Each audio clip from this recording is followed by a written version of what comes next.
March 31 లోపు ఈ 3 పనులు మీరు ఖచ్చితంగా చేయాలి. ఫస్ట్ వన్, ట్యాక్స్ ని ఆదా చేసుకోవడానికి సెక్షన్ 80C ని యూజ్ చేసుకుందాం అనుకుంటున్నట్లయితే ఈ మార్చ్ 31 లోపే సెక్షన్ 80C వర్తించే ఇన్వెస్ట్మెంట్ ఆప్షన్స్ లో ఇన్వెస్ట్మెంట్ చేయండి. వీటన్నిటిలోని కలిపి 1,50,000 రూపాయల వరకు ట్యాక్స్ డిడక్షన్ బెనిఫిట్ ని మీరైతే పొందవచ్చు. ఇంకా సెకండ్ వన్, మీ ఎంప్లాయర్ కి ఫార్మ్ 12BB ని సబ్మిట్ చేయడానికి 31 మార్చే లాస్ట్ డే. జనరల్ గా ఎంప్లాయర్ జనవరిలోనో ఫెబ్లోనో ఈ ఫామ్ ని అడిగి మరీ తీసుకుంటాడనమాట. సో ఒకవేళ మీరు కనుక సబ్మిట్ చేయకపోతే 31 మార్చ్ లోపే సబ్మిట్ చేయండి. మీకు డౌట్ వచ్చే ఉంటుంది, అసలు ఈ ఫామ్ 12BB అంటే ఏంటి అని చెప్పి. అసలు ఎక్కడెక్కడ మన డబ్బుని పెట్టుబడి పెట్టాం, ముఖ్యంగా సెక్షన్ 80C కావచ్చు, లేకపోతే హెల్త్ ఇన్సూరెన్స్ కావచ్చు, ఇవన్నీ ప్రూఫ్లు మనమైతే సబ్మిట్ చేయాలి. ఒకవేళ హోమ్ లోన్ రన్ అవుతున్నట్లయితే ఆ ప్రూఫ్లు కూడా మనమైతే సబ్మిట్ చేయాలి. సో ఇవన్నీ చెక్ చేసుకొని TDS ని తగ్గిస్తారనమాట. సబ్మిట్ చేయకపోతే ఎక్కువ TDS ని కట్ చేసుకుంటూ ఉంటారు. ఇంకా థర్డ్ వన్ చూసుకున్నట్లయితే ఒక గవర్నమెంట్ స్కీమ్ కి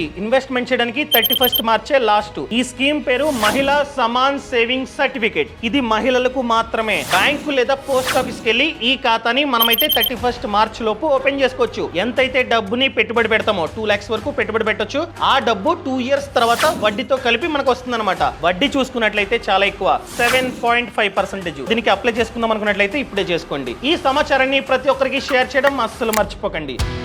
Boss Wala. Be the boss.